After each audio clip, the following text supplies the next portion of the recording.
السلام علیکم نحمده ونصلی علی رسوله الکریم اما بعد فاعوذ باللہ من الشیطان الرجیم بسم اللہ الرحمن الرحیم فالذین آمنوا به وعزروه ونصروه واتبعوا النور الذی انزل معه اولئک هم المفلحون وقال رسول اللہ صلی اللہ علیہ وسلم الدین النصیحہ قیل لمن یا رسول اللہ قال للہ ولکتابہ ولرسولہ ولأئمۃ المسلمین وعامتہم صدق اللہ العلی العظیم وصدق رسولہ النبی الکریم۔ امت مسلمہ اس وقت جس صورتحال سے دوچار ہے اس کے تفصیل میں جانے کی چندہ احتیاج نہیں ہے۔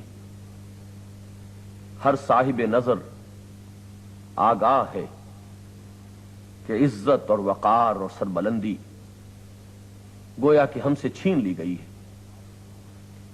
اور اللہ تعالیٰ معاف فرمائے۔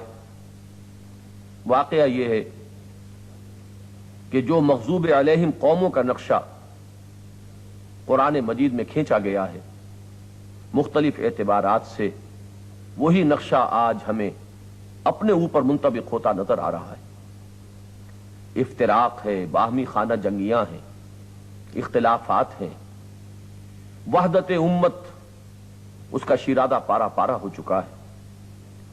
سوال یہ ہے کہ اس صورتحال کا حل کیا ہے، اس کے لیے ہم کس طرف رجوع کریں؟ اس کا جواب اگر ایک لفظ میں جاننا چاہیں تو وہ یہ ہے کہ خلوص اور اخلاص کا رشتہ اور وفاداری کا تعلق استوار کیا جائے از سر نو اللہ سے، اس کی کتاب سے، اس کے رسول سے صلی اللہ علیہ وسلم۔ ابھی جو حدیث میں نے آپ کو سنائی اس کی روح سے نبی اکرم صلی اللہ علیہ وسلم نے یہ فرمایا، دین تو بس خیر خواہی اور خلوص اور اخلاص اور وفاداری کا نام ہے۔ پوچھا گیا حضور کس کی وفاداری، کس سے خلوص و اخلاص؟ آپ نے فرمایا اللہ سے، اس کی کتاب سے، اس کے رسول سے، اور مسلمانوں کے رہنماؤں اور قائدین سے، اور عامت المسلمین سے۔ اللہ تعالیٰ کے ساتھ خلوص و اخلاص کا جہاں تک تعلق ہے، تفصیل میں جانے کا موقع نہیں ہے، وہ ایک لفظ میں ادا کیا جا سکتا ہے، التزام توحید اور اجتناب عن الشرک۔ شرک کی ہر نوعیت سے، ہر شائبے سے اپنے آپ کو پاک کر لیا جائے۔ اگرچہ کام آسان نہیں، بقول علامہ اقبال، براہیمی نظر پیدا مگر مشکل سے ہوتی ہے، اب اس چھپ چھپ کے سینوں میں بنا لیتی ہے تصویریں۔ جہاں تک قرآن مجید اور نبی اکرم صلی اللہ علیہ وسلم کے ساتھ خلوص و اخلاص کا معاملہ ہے تو یہ در حقیقت دو چیزیں نہیں، ایک ہی ہے۔ اس لیے کہ نبی اکرم صلی اللہ علیہ وسلم قرآن مجسم ہے، قرآن حکیم مصحف ہے، قرآن متلو ہے، اور آن حضور صلی اللہ علیہ وسلم قرآن مجسم ہے۔ جیسے کہ فرمایا ام المومنین حضرت عائشہ صدیقہ رضی اللہ تعالی عنہا نے، جب ان سے یہ فرمائش کی گئی کہ ہمیں حضور کی سیرت بتائیے، تو آپ نے سوال کیا کیا تم قرآن نہیں پڑھتے؟ اور جب جواب اس بات میں آیا تو آپ نے فرمایا کانا خلقہ القرآن، حضور کی سیرت قرآن ہی تو ہے۔ اب ہمیں یہ سوچنا چاہیے کہ نبی اکرم صلی اللہ علیہ وسلم کے ساتھ خلوص و اخلاص کے تقاضے کیا ہیں؟ آن حضور صلی اللہ علیہ وسلم کے ساتھ ہماری وہ نسبت کیسے قائم ہو سکتی ہے جس کے بارے میں علامہ اقبال نے سادہ ترین الفاظ میں تو یوں کہا کہ کی محمد سے وفا تو نے تو ہم تیرے ہیں، وہ جہاں چیز ہے کیا لوح و قلم تیرے ہیں۔ اور بڑے پرشکو انداز میں کہا بمصطفیٰ برساں خیش را کے دیں ہماؤست اگر بہو نہ رسیدی تمام بولا بیست۔ غور کرنے سے معلوم ہوتا ہے کہ نبی اکرم صلی اللہ علیہ وسلم سے ہمارے تعلق کی بنیادیں چار ہیں۔ آج جو آیت تلاوت کی گئی اس کا پس منظر بڑا عجیب ہے۔ حضرت موسیٰ علیہ السلام نے جب اپنے اور اپنی قوم کے لیے بارگاہ خداوندی میں رحمت کا سوال کیا تو اللہ تعالیٰ نے جواباً ارشاد فرمایا میری ایک رحمت تو عام ہے جو تمام مخلوقات کے لیے کھلی ہوئی ہے، اور ایک میری رحمت خصوصی ہے، اسے میں نے مخصوص کر دیا ہے ان لوگوں کے لیے جو میرے نبی امی سے اپنا صحیح تعلق قائم کریں گے۔ اور وہ تعلق کیا ہے؟ فالذین آمنوا بہ وعزروہ ونصروہ واتبعوا النور الذی انزل معہ اولئک هم المفلحون۔ جو لوگ ان پر ایمان لائیں گے، ان کی تعظیم کریں گے، ان کی نصرت و تائید کریں گے، اور جو نور ان کے ساتھ نازل کیا جائے گا اس کی پیروی کریں گے، وہ ہوں گے اصل معنی میں کامیاب، اور میری رحمت خصوصی جو ہے وہ انہی کے حصے میں آئے گی۔ پورے طور پر مومن نہیں ہو سکتا جب تک کہ حتی اکون احب الیہ من والدہ وولدہ والناس اجمعین، جب تک کہ میں اسے اس کے والد سے، اس کی اولاد سے اور تمام انسانوں سے بڑھ کر محبوب نہ ہو جاؤں۔ یہ ہے ایمان کا لازمی تقاضا۔ نبی اکرم صلی اللہ علیہ وسلم کی عظمت، ادبگاہیست زیر آسماز عرش نازک تر، نفس گم کردمی آیت جنید و با یزید جا۔ وہ تعظیم ظاہری بھی ہو قلبی بھی ہو، محبت جو ہے وہ دل میں جاگزیں ہو، اور اس کا سب سے بڑا مظہر ہے حضور پر درود بھیجنا، جس کے بارے میں یہ بھی فرمایا گیا کہ اگر کوئی شخص اپنی دعا کل کی کل صرف حضور پر درود بھیجنے پر مشتمل کر دے تو اس کا مقام اور مرتبہ کہیں زیادہ ہوگا اس سے کہ وہ خود اللہ سے اپنے لیے کوئی سوالات کرتا رہے۔ تیسرا تعلق حضور کے ساتھ ہمارا جو لازمی نتیجہ ہے ان پہلی دونوں بنیادوں کا، وہ ہے اطاعت اور اتباع۔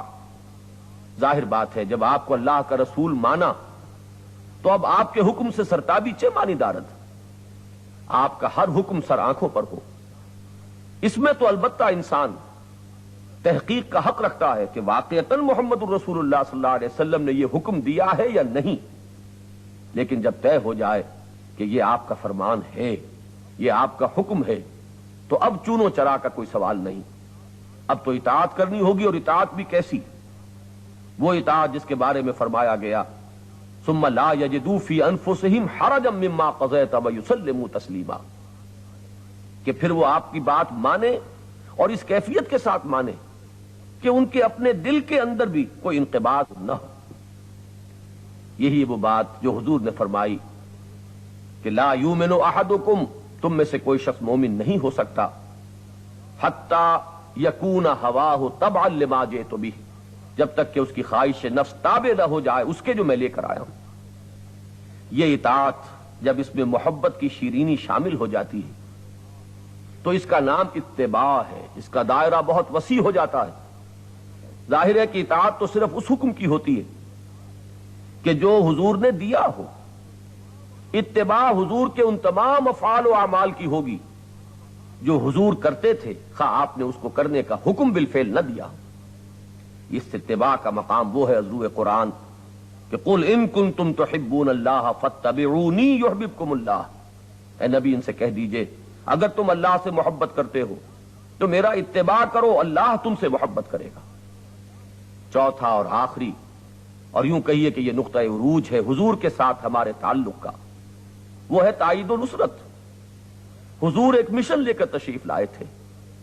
حضور کا مقصد بعثت عالمی سطح پر ہنوز شرمندہ تکمیل ہے، وقت فرصت ہے کہاں، کام ابھی باقی ہے، نور توحید کا اتمام ابھی باقی ہے۔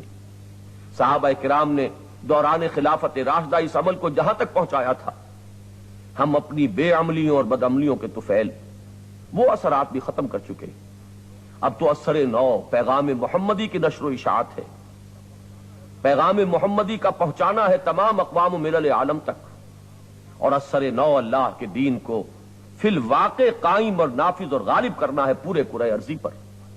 اور اس کے لیے پہلے جہاں بھی اللہ توفیق دے، جس خطۂ ارضی کی قسمت میں یہ ہو کہ وہ سب سے پہلا بیس قرار پائے انقلاب محمدی کا اس عہد حاضر میں، تو اس پر تو واقعتاً رش کیا جانا چاہیے۔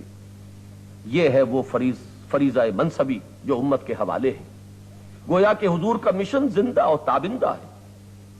حضور گویا کہ اب بھی پکار رہے ہیں، من انصاری اللہ، کون ہے میرا مددگار اللہ کی راہ میں جو میرے پیغام کے نشر و اشاعت کا کام کرے، میرے دین کا علم بردار بن کر کھڑا ہو اور پورے کرۂ ارضی پر اس کا جھنڈا سر بلند کرنے کے لیے تن من دھن لگانے کے لیے آمادہ ہو جائے۔ اسی کے ضمن میں آخری بات آتی ہے اس آیہ مبارکہ میں، اس عمل کا ذریعہ کیا ہے؟ محمد الرسول اللہ صلی اللہ علیہ وسلم نے بھی جب انقلاب برپا کیا تو آلہ انقلاب تھا قرآن حکیم، اتر کر ہرا سے سوئے قوم آیا اور ایک نسخہ کیمیا ساتھ لایا، یتلو علیہم آیاتہ ویزکیہم ویعلمہم الکتاب والحکمہ۔ آپ کی دعوت کا مرکز و محور بھی قرآن حکیم تھا۔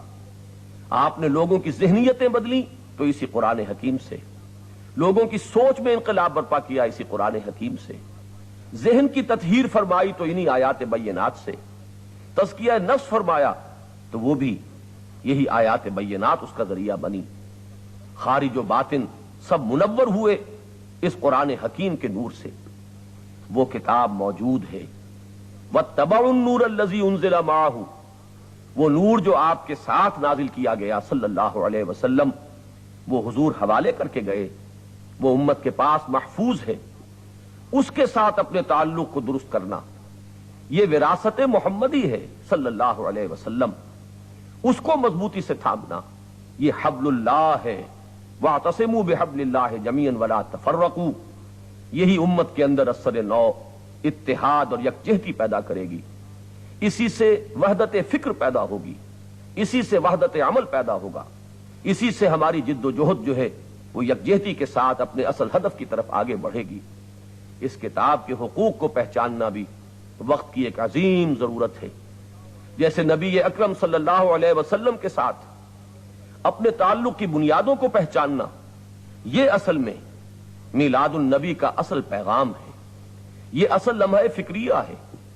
اس کو اثر نو سمجھیں اور محمد الرسول اللہ صلی اللہ علیہ وسلم اور آپ کی لائی ہوئی کتاب مبارک کے ساتھ اپنی نسبت کو اثر نو پوری درستگی کے ساتھ بتمام و کمال اثر نو استوار کریں۔ اس کتاب کو مانیں جیسا کہ اس کے ماننے کا حق ہے، اسے پڑھیں جیسے کہ اس کے پڑھنے کا حق ہے، اس کو سمجھیں جیسا کہ اس کو سمجھنے کا حق ہے، اس پر عمل کریں جیسا کہ اس پر عمل کا حق ہے، اور پھر اس کے مبلغ اور معلم بن جائیں جیسے کہ اس کی تبلیغ اور تعلیم اور تبیین کا حق ہے۔ وفقنا اللہ لہذا، اللہ تعالی ہمیں ان جملہ امور کی توفیق عطا فرمائے تاکہ ہم نبی اکرم صلی اللہ علیہ وسلم کے مشن کی عالمی سطح پر تکمیل کے لیے سمت راست میں پیش قدمی کر سکیں، اور وہ وقت آئے جس کے بارے میں شاہ ولی اللہ دہلوی نے فرمایا کہ جب پورے کرۂ ارضی پر اللہ کا دین غالب اور قائم ہو جائے گا، جیسے محمد عربی صلی اللہ علیہ وسلم نے اپنے عہد مبارک میں جزیرہ نما عرب پر غالب کر دیا، تو وہ وقت ہوگا جب یہ آیہ مبارکہ اپنی پوری شان کے ساتھ ظاہر ہوگی۔ هو الذی ارسل رسولہ بالہدی ودین الحق لیظہرہ علی الدین کلہ وکفی باللہ شہیدا، فصلی اللہ علیہ وعلی آلہ واصحابہ وسلم تسلیما کثیرا کثیرا۔